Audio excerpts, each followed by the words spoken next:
Hello, and welcome to today's podcast. I'm Sharon Calhoun, Managing Director at Vector Wealth Management, and joining me today is Emily Victory. And today we're going to be diving into a very intriguing topic where we talk about the relationship between math, patterned art, and financial planning. And I know at first glance that might seem like three completely different topics, but in reality, they do share a lot of similarities, specifically when you think of things like structure and balance and creativity and precision. And so I look forward to diving in and learning more about Emily. So again, I want to formally welcome you, Emily. Thank you for joining me today. Yeah, I'm really excited to be here. I know that you are a self-proclaimed math-minded painter and extreme pattern enthusiast. Mm-hmm. And that just, two completely different disciplines, yes. But you brought them together. Yes. And to I also me, they seem similar. So there's this kind of process always, and in math, it's always like a process that you tweak as well. So to me, it's like, even when I'm making art, there is this process that feels similar to math. It's like this problem solving. But yes, they do. Everybody's like, what? Math and art together? Or, And on top of that, you're a yoga teacher part-time as well. I am. And I know Ezra, who does our podcast production, he takes classes from you. Yeah, he's a regular. He's great. So you're kind of all over the place. Yeah, that brings me calm. I tend to get bored if I do the same thing on repeat. So I love to have little pockets of different, and it brings me back like fresh again. Okay. If that makes sense. Yeah, it does. You've got a lot of accolades, so I do want to just take a moment and just mention those if I may. I know your work has been featured on HGTV, on PBS, on Twin Cities Public Television. You've spoken at the Walker Art Center, the U of M, St. Cloud State University, Luther College, and Science Museum of Minnesota. Yeah. And your Minnesota Original Artist Day job episode won the Midwest Emmy. It did. And then you went on to be included in PBS's National Video Contest, where it won Most Viewed Video. Yeah. Wow. I think people are really curious about math in a way that maybe they weren't open to learning it in high school, or, like there was always like this rote memorization or a formal process with numbers and symbols. And I think if you see math in a slightly different way, it becomes more accessible. And I think there is a curiosity there. So yeah, thank you. Well, tell us, so let's just dive in. So again, for our listeners, they're thinking, wait a minute, you love math. I'm completely obsessed with math. You're completely obsessed with math. It's like how my brain works. Yes. Okay. But yet you also are obsessed with patterns when it comes to like fine art and creating pattern art with patterns. So tell us more, like what exactly is that? How do you do that? Well, I think it helps to start. I used to paint cows and barns and like things that I would see, the boundary waters, and it was very colorful. And they would always ask me in art school, like, what's your thing? And I was like, well, look at this beautiful image I painted. Like, look at the, and it never really went deeper than that. But when I was doing that, I always had to look outside of myself to find, an image to paint. And when I couldn't like think of something, or when I was between paintings, I would like open up my sketchbook and do a like geometry proof or something. Like, it's just like that's things that like spark my curiosity or calm me back down is when I'm doing like a math problem. And so one time my professor saw that and she was like, Emily, math could be art. And I like haven't painted a realistic thing since, because it's just how my brain works. So now when I see different patterns, I like try to figure them out, or could I replicate that but make it my own? And I have an upcoming solo show and it's called Circle Theorems. So you learn circle theorems in like 10th grade, but I'm like, did I learn them or did I kind of memorize them? So now I like dig back into that and I'm like, what would it look like? What colors would feel right for this? So I get out my protractor, my compass, and I just go a little crazy, but it's mostly about the math, and then the art is how I do that. So it's like, this is how I bring math to life in a visual way. in high school, I loved math class, but my teacher would say there's always the right way and then there's like Emily's way, because I couldn't just do that. I had to be like, okay, like what does this actually mean and how can I see this? And so I would like go in my little zone and like figure it out. So it's always kind of been in me. Yeah. And the art is how I kind of just really dig into the math. So I actually, truth be told, I watched one of your YouTube videos where I could see you kind of had this design laid out, but then I could see in these small little squares lots of numbers, and I'm like, but couldn't you just draw a square and call it the same thing, but not in the world of Emily? Probably, but I just have to understand it in my brain. So there might be an easier way to do a lot of things. But until that easier way feels right to me or is understandable to me, I'll figure it out myself. Well, it's fascinating. It's fascinating when you see kind of a little bit more of the behind the scenes and how much goes in to each of the patterns that you do. Because like if a person were to look at like a finished product, they would say, oh, you maybe just took a stamp and went stamp, stamp, stamp.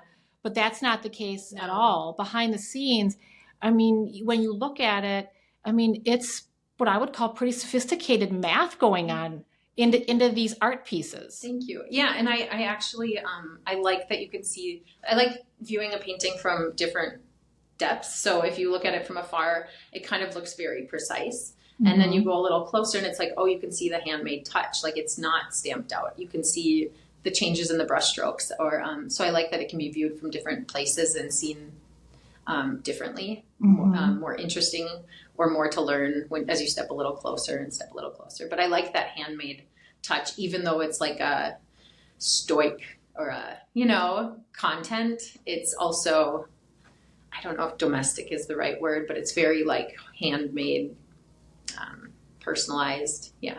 So when you think about, again, combining the two, mm-hmm. right? Because again, you're not using just simple mathematical formulas, right? And even in your video that I saw, like you're pulling out like old, math books on stuff that I haven't looked at for years back in high school and college. And that is just, like you said, that's kind of the way that your brain works. How do you take that and then come up with some kind of a design or the pattern? Like how do you make that happen? Yeah. For me lately, it's a lot of, geometry lends itself really well to circles and grids. And so I guess in algebra, you could, solve for X. So how would I go? So I open up an old textbook, and usually lately it's been circle theorems, geometry. So typically they have some sort of image there, and then I take it and I'm like, okay, but like, let's put this on repeat. And like, I want to prove to myself that it works. So then I like, one example is Thales theorem. So if you take the diameter of a circle, so you go all the way across the circle and you cut a circle in half. If you were to touch any other point on the circle and you connect both ends of the diameter to that, it will always be a right triangle. So then I just, okay, let me prove this to myself, and then let me like make it very colorful. And and so it's just this simple kind of task that if you look at it in symbols and writing, it's like a half-page proof, which is very untouchable for a lot of people. But if I like put it in colors and greens and yellows and like talk to it, even my kids who are like 10, 8, 7 can like now approach this harder concept. That is so unbelievable. Yeah, it's amazing. Really fun. Mm-hmm. I think for our listeners, if they were to, I know at the end we'll get your contact information, but so do you ever feel stuck? Do you ever feel like, okay, I know in my head what I want to do. I know the math behind it, but I'm stuck. Yes. How do you approach that? I usually just, this sounds terrible, jump ship and start something new. And then this painting just has to live by me for a while. So I put it up on a wall unfinished, and every day I just like walk by it and I look at it, and I just spend a little time with it. And it's like kind of a problem that's that I just tuck away in the back of my head. And then if I start a new piece, this is why I love painting pattern, is because I'm a busybody person. Like I like to do a lot of things, but if I grid out a pattern and then I start to paint the pattern, sometimes I don't even put music on. It's like once I'm painting the pattern, I'm just the calmest version of myself. And I just do this simple task on repeat. And that's usually when I'm like, somehow I don't know any science behind this. This is just what happens, is like, then my subconscious or something like starts to think about that problem that I got stuck at, because I'm calm and I'm just in the moment. Whereas in other parts of my life, I'm just kind of running around slightly chaotically. So I can, even if the answer was there, I'm not quite quiet enough to notice and pay attention. So if I ever get truly stuck on something, I just kind of set it to the side, do something repetitive, calming. And then eventually, if I stare at it long enough and have that little like meditative time, usually I circle back and I see something that I hadn't before, or I've evolved as an artist more. So now I have more skill to like come back to that painting. Yeah. And so a typical day for you looks like what? Yeah. Well, lately I've been trying to wake up and just walk outside in the mornings, because that brings me a lot of just calm. Then I come home and the kids are awake and a little crazy. I have 4 young boys, so it's great. It's loud and piles of boys, and then they go to school. My youngest is in preschool, so he's in half day, or he's in 3-year-old preschool, so almost preschool. But he goes to school, and at that time, I actually teach part-time high school art. So I just go. I teach one class of art every day, and today it was pottery, and I'm seeing little bits of clay all over. But and then I pick him up, and then I go home. He gets his little calm lunchtime, and that's when I take out my sketchbook, and I'm like, okay, here's my to-do list, or here's a thought I had, or I take out. I have a lot of math books, so I take out one, and I'm like, oh, what would this look like? So I have I think that little time where he's kind of occupied, and I have my fresh brain, calm, no children, and then we create. Sometimes I get paints out for him and I'm kind of adjacent to him. It's not the most efficient thing, but it's just where I'm at right now in life. And then usually, like lately we have soccer. Last night we had DQ art night, Dairy Queen art night for one of them. And then when I tuck them in, everybody goes to bed pretty early because they're really in life, right? They're like really busy, so that like 8 p.m. comes and everybody's asleep. So from 8 to 10 is kind of my painting time. It's not my best idea time. That's why I feel like that midday time is my freshest like math time. And then the meditative, like painting, calm, when I have it already figured out, is kind of in the evenings. Okay. So yeah. I just have to ask this. For Yeah. your one art class that you're teaching, Yeah. so you're able to teach an art class without bringing math into it? Does it drive you crazy? I bring math into it. I mean, there's a lot of, we just finished painting these planters to put outside in the high school. We have to have it match up, like our pattern match up on the other side. And they're like, I don't know, so I do, because you need, especially if you're a patterned artist, if you're going around a circular object, you would like it to match up on the other side. So you are using kind of, mathematical equations to figure that out. Mm-hmm. Or you could do it in a not very efficient way, but like we have these tools and let's apply them in the art world. So I don't do it all the time because I have some moans and, kids that are like, I didn't come here for this. But I think it's good to just show them like it's applicable, and I use this a lot. Yeah. Yeah. That is awesome. Yeah. I think just a lot of our listeners who know me probably don't realize I am actually an art minor myself. So when I think of, now I'm going to go back to the world that I live in, financial planning, and how when I kind of started our conversation, I said, we've got math, we've got pattern art, and we have financial planning. And again, how do these three tie in together? And listening to you talk about just kind of the world that you live in, and then I think about the world that I live in doing financial planning, and I don't know if it's the art minor or not, but in my head, it's like I am a visual person, right? I need to kind of see things. But when we talk to our clients about doing a comprehensive wealth management plan, and I always tell them it goes from A to Z, and it includes all these different pieces, right? Whether it's estate, tax, insurance, retirement planning, Social Security, the investment one is the obvious piece. But when I think of all these pieces, and then I think about tying it into art and patterns and math, I mean, right, obviously math is part of what we do, right? I mean, it's just an obvious. You think of financial planning, there has to be math with that.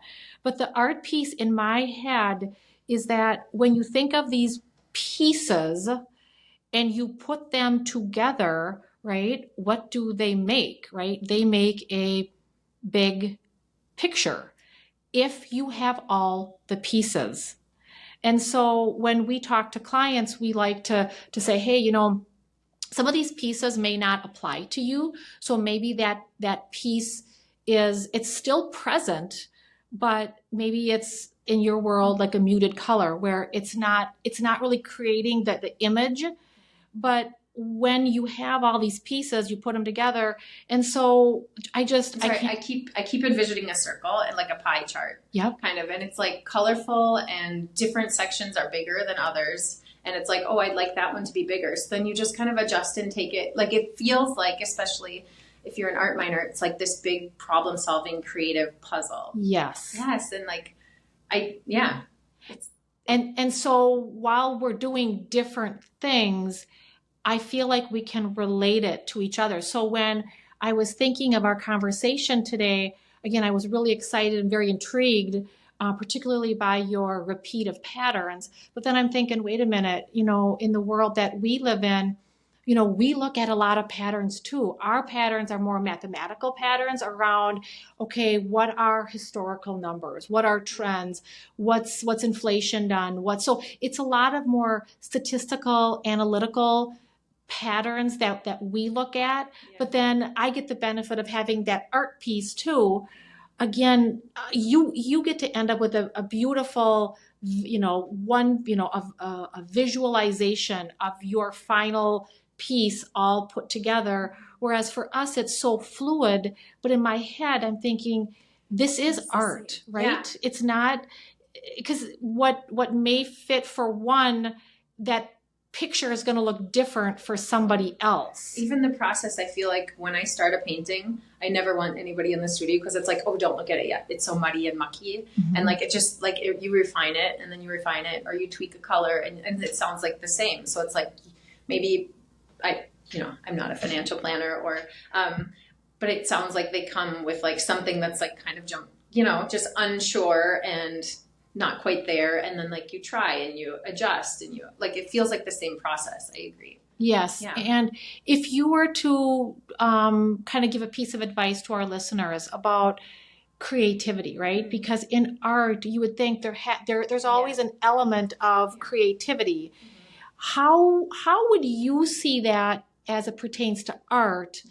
And then thinking of it as it pertains to financial planning. I'm just curious on your thoughts on that. Yeah, that's a good one. Well, I hear two sayings often. It's like, oh, I'm bad at art.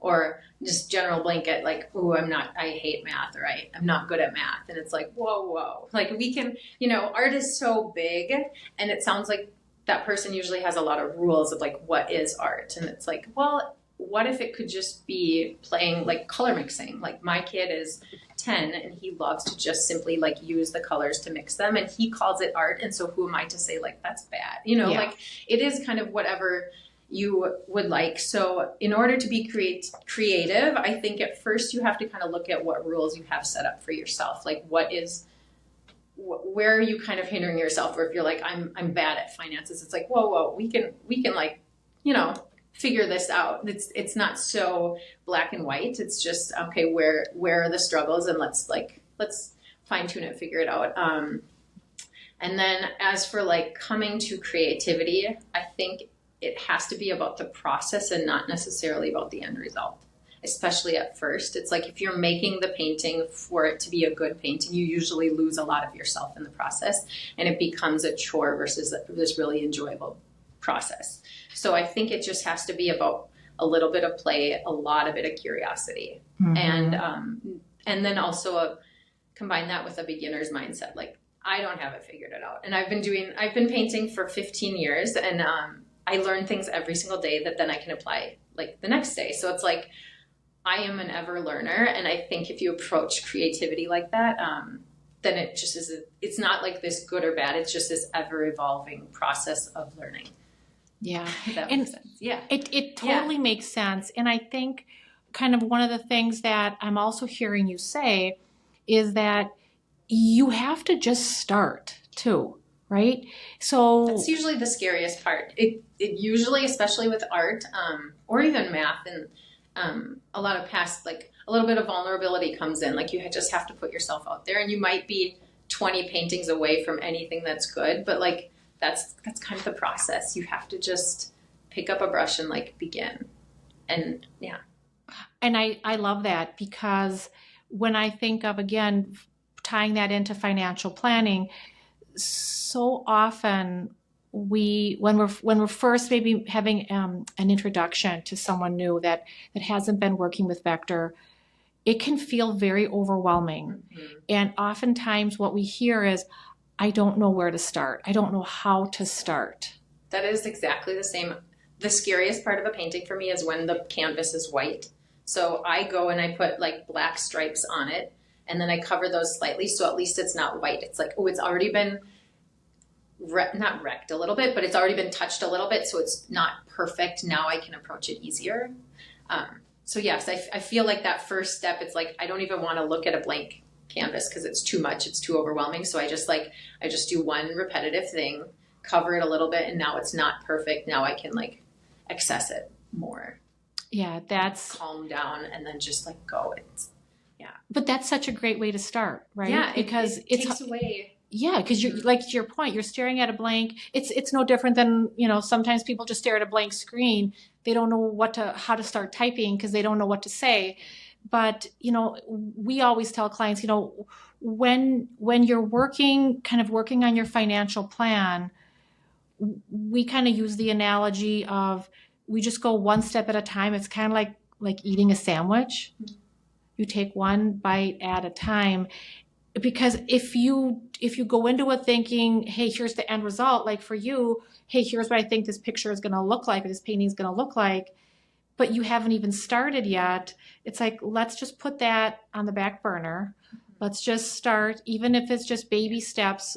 But the key takeaway is, let's just start. Yes, and then I teach a lot of paint classes, and so I usually tell them my rules are you can't judge it until you have at least 4 colors on the canvas, and when you look at it, you have to look at it from slight distance. So it's like, because people start with 2 colors and they're like, oh, this isn't going, and it's like, you're not even halfway there. Like, it's gonna look yucky right now. Like, there is no perfecting your dog painting when you only have 2 colors on there. So like, this is the process. And then when you look at it, I think when you're so close to our work, you see all these nitpicky little like details. And it's like, if you just take even 4 steps away from it, it's like, oh my gosh, you can see the whole, and it just like clears things up. So I think that like seems applicable for you too. It's like, you can't judge it yet. And also just take a step back and look at what's happening.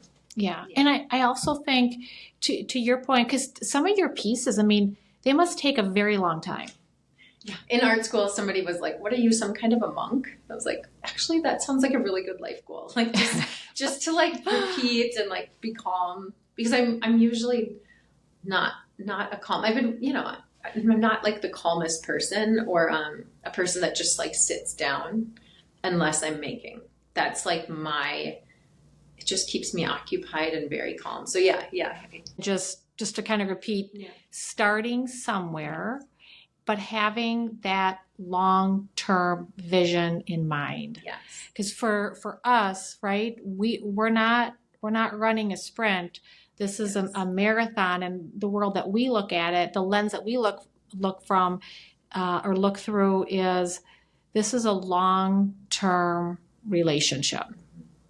So we're going to go through lots of different puzzle pieces to get to that final picture, but very much like your art, where it's very specific and unique, so too is an individual's financial plan. Yeah, I think it's good to have something in mind when you start, But if you're so attached to that, you don't see something that's maybe even more beautiful. And again, thinking of the creativity piece, for us, it's, things are not always cookie cutter. I mean, we don't live in a cookie cutter world. We live in a very customized, unique to your circumstance, situation. I know, speaking of unique and customizing, correct me if I'm wrong, but did you not also customize your wedding dress? I did. I painted it. I saw that. I did the day before our wedding too, and I didn't tell anybody because I was just like, I wanted to do it, and then I hesitated because I thought, I don't know, like what, I don't know, my mom would say, or other people, like, not to single out my mom. I just, I had that thought in my head, is like, ooh, what if I make a mistake? And it's like, then finally the day before I was like, either I'm going to like be me and like, or I'm just going to let other, and anybody that would love me would love my dress, even if I dropped a paintbrush on it. Like, yeah. So I totally painted my wedding dress. That's bold. That is very bold to paint your wedding dress the day before your wedding. Right. But it was, you put it was a blank canvas. It just felt so white. And I'm like, my house, the walls are, I've muraled patterns and color on literally everything in our home. That's why I feel like I have to like venture out of our home now because it's like too much color. But it just didn't feel right to me. And so it was like, either I can do the usual or I can really lean into my authentic self, what's important to me. And I just like, finally, with a little bit of pressure, it being tomorrow, I was like, we just got to go for this. So, well, it turned out amazing. Thank you. I saw that and I thought, wow, that was very impressive. But also to your point, you're being your authentic self, you're being you. So Emily, if there's a couple of thoughts that you would have for our listeners today, maybe just a few takeaway thoughts or items. Well, I think obviously it's important to just start. Like I had a math degree actually at first, but this curiosity would keep bubbling up and it would keep bubbling up. And it's like, what if I don't ever do anything about that? You just have to go for it sometimes and just begin. And you might not even know what it's going to look like in the future. In fact, I think it's a Rilke quote, but it's like, you just have to live out the questions. So, and really just dig into your questions or curiosities, even if you don't quite know the answers. It's just like, okay, that question might like lead you a little closer. So I think dig into your curiosities or questions that you have pertaining to creativity or finances. And then I think, it's mostly like, I think a lot of people are like, well, art is over here and math is over here. Like they don't mesh. And it's like, whoa, let's just like peel back maybe a little bit of the rules you have. Like maybe you're not a bad artist. Maybe you just haven't found your thing yet. Or maybe you'll understand math if you see it in picture. There's just these things, or like, maybe this isn't too overwhelming if you just kind of can find the parts that are important to you and then piece those together, even though they feel odd and separate for other people. I guess it's just mostly, get started, dig into questions and be incredibly authentic to yourself. Mm-hmm. I think those are definitely great takeaways for today. And it's been just such a delight having you here. And as I said earlier, this was going to be an intriguing conversation, and it certainly was, how you were able to bring two completely different fields together and make it work for yourself. And so I appreciate the time. If somebody wants to connect with you, follow you, learn more about you, how would they do that? Well, different local art fairs. I'm around in the Minneapolis area. Otherwise, the best place seems silly, but social media. I'm EM Victory Studio. So M Victory Studio or my website. But yeah. And I have a solo show coming up in November at the Hutchinson Center for Arts. So a lot of the pieces I'm working on right now will be for sale after that show, in gallery or potentially after. And actually right now I'm working on a mural for Lake Street as well. So there's a little initiative like Lake Street Lift. So by the end of June, there should be a mural you can bop about and see as well. But yeah, my website directs a lot of that. So. Okay. Do you do contract work as well? Yeah. Okay. So if someone wanted you to let's say, stencil their floor. I have done many. I've seen that as well. Yeah. Beautiful. Yeah. Or I've done, often they're like, oh, I like people like things that have a little meaning. So if they say like, oh, could you paint our portrait? It's like, I could, but like, what if instead we mapped it out on a circle and everybody was represented? Anyways, so I do like these abstract where there's hidden meanings in the mathematics that like represents people. Okay. So yeah. Anyways, I'm open to it all. I always learn. I think there was a saying my professor said. It's like work makes work, and it's like one project leads to the next, which leads to learning for the next, and it's just this, ever evolving learning process. So.